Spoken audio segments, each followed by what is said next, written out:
నువ్వు రోజు నీ పక్కలో ఒక పామును పెట్టుకుని పడుకో, నీకు ఒక మంచి భవనం కట్టించిస్తాను అని చెప్పినట్టుంది. ఇప్పుడు అరబ్ దేశాలు 5 అరబ్ దేశాలు సౌదీ అరేబియా, దుబాయ్, ఖతారు ఇట్లాంటి వాళ్ళందరూ ఇజ్రాయెల్కి ఇచ్చినటువంటి ఆఫర్ ఏంటి అంటే, ప్రస్తుతం హమాస్ మీదన దాడి ఆపేయాలి, పాలస్తీనా మీద దాడిని ఆపేయాలి. అంటే అది హమాస్ మీద దాడి అని చెప్పకుండా పాలస్తీనా మీద దాడి అంటారు, అది ఆపేయాలి.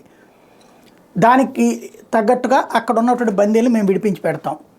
2 దేశాల ఒప్పందానికి ఒప్పుకోవాలి, అంటే పాలస్తీనాని దేశం కింద ఒప్పుకోవాలి, దాని ద్వారా దాన్ని బతకనియాలి. అట్లా చేస్తే ఇజ్రాయెల్తో సంబంధాలు మేము పునరుద్ధరించుకుంటాం. మొన్న ఈ మధ్యన ఇజ్రాయెల్తో ట్రంప్ ఆధ్వర్యంలో సంబంధాల కార్యక్రమం ప్రారంభమయ్యాక మొన్నటి ఈ గొడవ కారణంగా విభేదాలు వచ్చినాయి. కాబట్టి ఈవెన్ సౌదీ అరేబియా కూడా సంబంధాలని ఏర్పాటు చేసుకుంటుంది. ఇదివరకు లేదు, అది ఆ మధ్యన చేసుకుంటానంటుంది కానీ ఆగిపోయారు.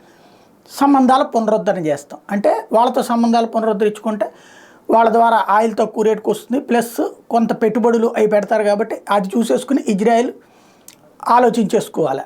కానీ వీళ్ళు ఎంత పెట్టుబడి పెడితే ప్రయోజనం ఏంది? రోజు పొద్దున్న లేచిన దగ్గర నుండి పక్కలో పాముల్లాగా అరాచకాలు చేసే దుర్మార్గులను పక్కన పెట్టుకుని ఆ విషయంలో మాత్రం స్పష్టతనివ్వలేకుండా తమదైనటువంటి మత దురదతో నాటకాలు ఆడుతున్నాయి అరబ్ దేశాలు.